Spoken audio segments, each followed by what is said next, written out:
अगर पहले पता होता तो मैं वहां कभी नहीं जाता। अगर पहले पता होता तो मैं तुमसे नहीं कहता। अगर पहले पता होता तो मैं सुबह जल्दी आ जाता। अगर पहले पता होता तो हम तुम्हें बता देते। गाइज, आप जानते ही हैं कि इस तरह के सेंटेंसेस हमें अपनी डेली लाइफ में कई बार बोलने होते हैं, जिनमें हमें बोलना होता है अगर पहले पता होता। लेकिन जब इंग्लिश में बोलने की बात आती है तो काफ़ी लोग कन्फ्यूज्ड हो जाते हैं। तो चलिए इस कन्फ्यूज़न को दूर करते हैं और सीखते हैं कि इस तरह के सेंटेंसेस को इंग्लिश में कैसे बोला जाता है। गाइज, सबसे पहले तो मैं आपको बता दूं कि ये कंडीशनल थर्ड के सेंटेंसेस हैं, जिनमें हम बीते हुए टाइम की बात करते हैं, पास्ट के बारे में सोचकर पछतावा करते हैं।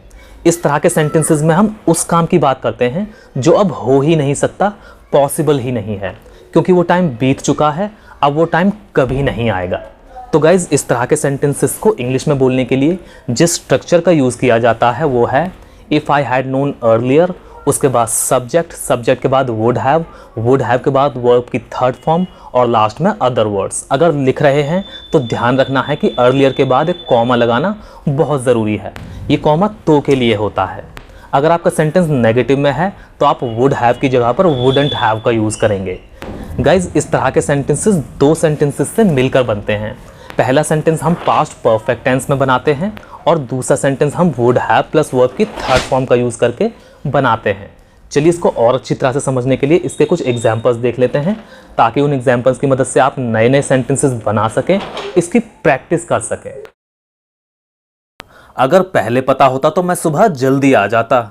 If I had known earlier I would have come early in the morning.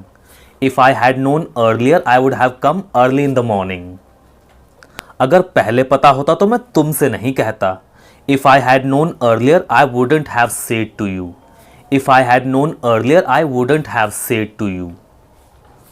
अगर पहले पता होता तो मैं इसे अपने आप कर लेता। If I had known earlier, I would have done this myself.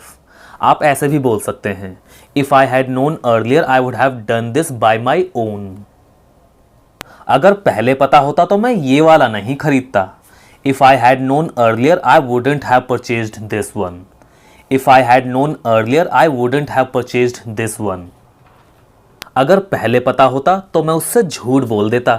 If I had known earlier, I would have lied to him.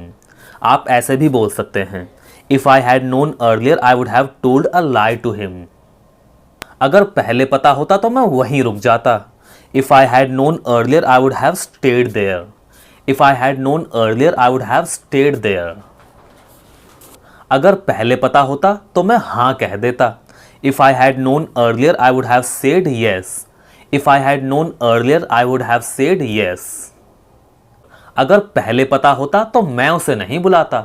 If I had known earlier, I wouldn't have invited him. If I had known earlier, I wouldn't have invited him. अगर पहले पता होता तो मैं एक और खरीद लेता। If I had known earlier, I would have purchased one more. If I had known earlier, I would have purchased one more. अगर पहले पता होता तो मैं वहां कभी नहीं जाता। If I had known earlier, I would never have gone there. If I had known earlier, I would never have gone there. अगर पहले पता होता तो मैं क्यों जाता वहां। यहां पर हम पूछ नहीं रहे हैं, सिंपली बोल रहे हैं। If I had known earlier, why I would have gone there. If I had known earlier, why I would have gone there. अगर पहले पता होता तो मैं कुछ कर पाता। If I had known earlier, I could have done something. If I had known earlier, I could have done something. यहाँ पर कुछ कर पाने की बात हो रही है, इसीलिए could have का यूज़ किया गया है। अगर आप अपनी बात नहीं कर रहे हैं, किसी और के बारे में बोल रहे हैं, तब आप I को चेंज कर सकते हैं। जैसे कि अगर उसे पहले पता होता तो वो यहाँ नहीं आता। If he had known earlier, he wouldn't have come here. अगर हमें पहले पता होता तो हम तुम्हें बता देते। If we had known earlier, we would have told you.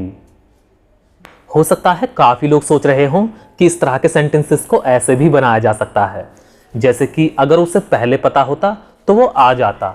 If he knew earlier, he would come. तो गाइज, आप ऐसी गलती ना करें। ये तो कंडीशनल सेकंड का रूल है, जिसमें हम प्रेजेंट में होने वाले काम की कल्पना करते हैं, जो पॉसिबल भी होता है, क्योंकि टाइम बीता हुआ नहीं होता।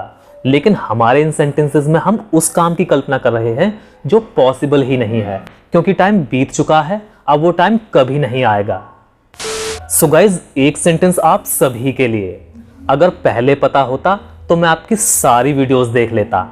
आपको इस सेंटेंस इंग्लिश में ट्रांसलेट करना है और हमेशा की तरह कमेंट में लिखना है। देखते हैं कितने लोग सही ट्रांसलेट करते हैं।